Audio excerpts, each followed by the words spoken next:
ನಮಸ್ಕಾರ. ಜಿಟಿ ಪಂದ್ಯಕ್ಕೆ 3 ದೊಡ್ಡ ಬದಲಾವಣೆ. ಹೀಗಿದೆ RCB ಹೊಸ ಪ್ಲೇಯಿಂಗ್ 11.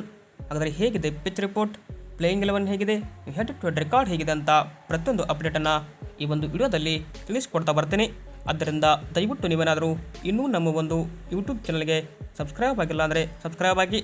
ಹಾಗೆ ನೀವು RCB ತಂಡ GT ವಿರುದ್ಧ ಗೆದ್ದು ಬೀಗುತ್ತೋ ಇಲ್ಲೋ ಎಂಬ ನಿಮ್ಮ ಅನಿಸಿಕೆಯನ್ನು ಕೂಡ ತಪ್ಪದೆ ಈ ಕೂಡಲೇ ಕಮೆಂಟ್ ಬಾಕ್ಸಲ್ಲಿ ಕಮೆಂಟ್ ಮಾಡಿ. ಹಾಗೆ ವಿಡಿಯೋ ಇಷ್ಟವಾದಲ್ಲಿ ಒಂದು ಲೈಕ್ ಮಾಡಿ. ಸ್ನೇಹಿತರೆ, RCBಗೆ ಮುಂದಿನ ಪಂದ್ಯದಲ್ಲಿ ಎದುರಾಗಿರೋದು ಬಲಿಷ್ಠ GT ಪಡೆ. ಈ ಒಂದು ಪಂದ್ಯ ನಡೀತಾ ಇರೋದು ಎಂ ಚಿನ್ನಸ್ವಾಮಿ ಅಂಗಳದಲ್ಲಿ ಎಂಬುದೇ ವಿಶೇಷ.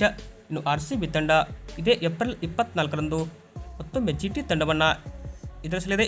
IPL 2026ರಲ್ಲಿ GT ತಂಡವನ್ನು RCB ಮೊದಲ ಬಾರಿಗೆ ಎದುರಿಸುತ್ತಿದ್ದು, ಈ ಬಾರಿಯ ಹೆಡ್ ಟು ಹೆಡ್ ರೆಕಾರ್ಡ್ ನೋಡ್ತಾ ಬರೋದರೆ ಮೊದಲಿಗೆ ನಾವು ಒಟ್ಟಾರೆಯಾಗಿ RCB ಮತ್ತು GT ಪಂದ್ಯ ಅಂದರೆ GT ಎರಡೂ ತಂಡಗಳು IPL ಅಲ್ಲಿ ಒಟ್ಟಾರೆಯಾಗಿ 6 ಬಾರಿ ಮುಖಾಮುಖಿಯಾಗಿವೆ. ಇದರಲ್ಲಿ 3 ಬಾರಿ RCB ಗೆದ್ದರೆ 3 ಬಾರಿ GT ಗೆದ್ದಿದೆ. ಇನ್ನು RCB ಹೈ ಸ್ಕೋರ್ 206 ಆದರೆ GT ಹೈ ಸ್ಕೋರ್ 200 ಆಗಿದೆ. ಲೋಯೆಸ್ಟ್ ಸ್ಕೋರ್ RCB 169 ಆದರೆ GT 147. ಬಟ್ ಇಲ್ಲಿ ಎರಡೂ ತಂಡಗಳು ನೋಡಿದಾಗ ಎರಡೂ ತಂಡಗಳು ಕೂಡ ಹೆಡ್ ಟು ಹೆಡ್ ರೆಕಾರ್ಡ್ನಲ್ಲಿ ಸಮಬಲವನ್ನು ಸಾಧಿಸಿದೆ. ಬಟ್ ಎಂ ಚಿನ್ನಸ್ವಾಮಿ ಅಂಗಳದಲ್ಲಿ ಅಂತ ನಾವು ತೆಗೆದುಕೊಂಡಾಗ ಎಂ ಚಿನ್ನಸ್ವಾಮಿ ಅಂಗಳದಲ್ಲಿ ಎರಡೂ ತಂಡಗಳು 3 ಬಾರಿ ಮುಖಾಮುಖಿಯಾಗಿದ್ದು, ಅದರಲ್ಲಿ 2 ಬಾರಿ GT ತಂಡ RCB ವಿರುದ್ಧ ಮೇಲುಗೈಯನ್ನು ಸಾಧಿಸಿದರೆ ಇತ್ತ RCB ಒಂದೇ ಪಂದ್ಯ ಮಾತ್ರ ಇಲ್ಲಿ ಹೋಮ್ ಗ್ರೌಂಡಲ್ಲಿ ಗೆದ್ದಿದೆ. ಇನ್ನು ಈ ಬಾರಿ RCB ಬಲಿಷ್ಠ ತಂಡವಾಗಿರುವುದರಿಂದ ಯಾವುದೇ ತರಹದ ರೆಕಾರ್ಡ್ಗಳು ಇಲ್ಲಿ ಮ್ಯಾಟರ್ ಆಗಲ್ಲ. ಇನ್ನು ಪಿಚ್ ರಿಪೋರ್ಟ್ ಕಡೆ ನಾವು ಬರೋದಾದರೆ ಇದು ಎಂ ಚಿನ್ನಸ್ವಾಮಿ ಅಂಗಳದಲ್ಲಿ ಈ ಪಿಚ್ ಫೇಮಸ್ ಆಗಿರೋದು ಶಾರ್ಟ್ ಬೌಂಡ್ರಿ ಜೊತೆಗೆ ಇಲ್ಲಿ ಹೈ ಸ್ಕೋರಿಂಗ್ ಗೇಮನ್ನು ಕೂಡ ನಾವು ನೋಡ್ಬೋದು. ಬಟ್ ಇದು ಕಂಪ್ಲೀಟ್ ಆಗಿ ಬ್ಯಾಟಿಂಗ್ ಪ್ಯಾರಡೈಸ್ ಪಿಚ್ ಆಗಿದ್ದು, ಈ ಒಂದು ಪಿಚ್ನಲ್ಲಿ ಇನಿಷಿಯಲ್ ಆಗಿ ಫಾಸ್ಟ್ ಬೌಲರ್ಗಳಿಗೆ ಹೆಲ್ಪ್ ಇದ್ದರೆ ಇತ್ತ ಸ್ಪಿನ್ ಬೌಲರ್ಗೂ ಕೂಡ ಅಷ್ಟೇ ಒಂದು ಹೆಲ್ಪ್ ಇರುವಂಥ ಪಿಚ್ ಆಗಿದೆ. ಬಟ್ ಕಳೆದ 2 ಪಂದ್ಯಗಳನ್ನು ನಾವು ತೆಗೆದುಕೊಂಡಾಗ ಇಲ್ಲಿ ಸ್ಲೋ ಫಸ್ಟ್ ಬ್ಯಾಟಿಂಗ್ ಆಡಿದವರಿಗೆ ಸ್ವಲ್ಪ ಕಷ್ಟವಾಗುವ ಸಾಧ್ಯತೆ ಇದೆ. ಹೀಗಾಗಿ ಟಾಸ್ ಗೆದ್ದ ನಾಯಕ ಇಲ್ಲಿ ನೇರವಾಗಿ ನಾವು ಬಾಲಿಂಗ್ ಆಯ್ದುಕೊಳ್ಳುವ ನಿರ್ಧಾರವನ್ನು ಕೈಗೊಳ್ಬೋದು. ಬಟ್ ಇದು ಏನಪ್ಪ ಅಂದರೆ ಪಿಚ್ ರಿಪೋರ್ಟ್ ಜೊತೆಗೆ ಹೆಡ್ ಟು ಹೆಡ್ ರೆಕಾರ್ಡ್ ಆಯ್ತಂದರೆ ಇನ್ನು ಮೂರನೇದಾಗಿ ಬರ್ತಾ ಇರೋದು ನಾವು ಪ್ಲೇಯಿಂಗ್ 11. ಪ್ಲೇಯಿಂಗ್ 11ನಲ್ಲಿ RCB ತಂಡದಲ್ಲಿ ಬದಲಾವಣೆ ಆಗುತ್ತಾ ಅಂತ ಕೇಳ್ತಾ ಹೋದರೆ ಹೌದು. RCB ತಂಡಕ್ಕೆ ನಮ್ಮ ತಂಡದ ನಂಬರ್ 3ಯಲ್ಲಿ ಕನ್ನಡಿಗ ದೇವದತ್ ಪಡಿಕ್ಕಲ್ ಅವರು ಬರ್ತಾಯಿದ್ರು. ಹೀಗಾಗಿ 2 ಪಂದ್ಯಗಳಿಂದ ಅವ್ರ ಕಡೆಯಿಂದ ಯಾವುದೇ ತರಹ ಪ್ರದರ್ಶನ ಬರ್ತಾಯಿಲ್ಲ.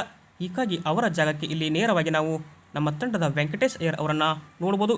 ಹೀಗಾಗಿ ವೆಂಕಿ ಅಯ್ಯರ್ ಒಂದೇ ಪಂದ್ಯದಿಂದ ಸ್ಫೋಟಕ 27 ರನ್ಗಳನ್ನು ಚಚ್ಚಿ ಬಿಸಾಕಿದ್ರು.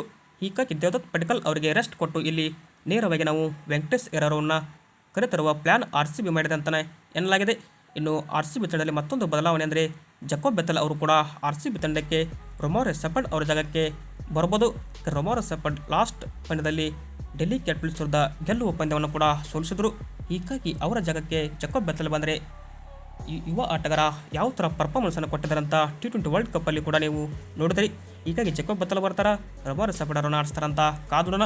ಸದ್ಯಕ್ಕೆ RCB ಪ್ಲೇಯಿಂಗ್ 11 ಕಡೆ ನಾವು ನೋಡ್ತಾ ಬರೋದಾದರೆ ಎಂದಿನಂತೆ ಓಪನ್ ಆಗಿ ಸಾಲ್ಟ್ ಮತ್ತು ಕೊಹ್ಲಿ ಅವರ ಜೋಡಿ ಇನ್ನಿಂಗ್ಸ್ ಆರಂಭಿಸಿದರೆ ನಂಬರ್ 3ರಲ್ಲಿ ದೇವದತ್ ಪಡಿಕ್ಕಲ್ ಅಥವಾ ವೆಂಕಟೇಶ್ ಅಯ್ಯರ್ ಬಂದರೆ ನಂಬರ್ 4 ನಾಯಕ Rajat Patidar, number 5 Jitesh Sharma, number 6 Tim David, number 7 Romario Shepherd ಆದರೆ ನಂಬರ್ 8ರಲ್ಲಿ ಕುನಾಲ್ ಪಾಂಡ್ಯ ನಮ್ಮ ತಂಡದಲ್ಲಿ ಇರಲಿದ್ದಾರೆ.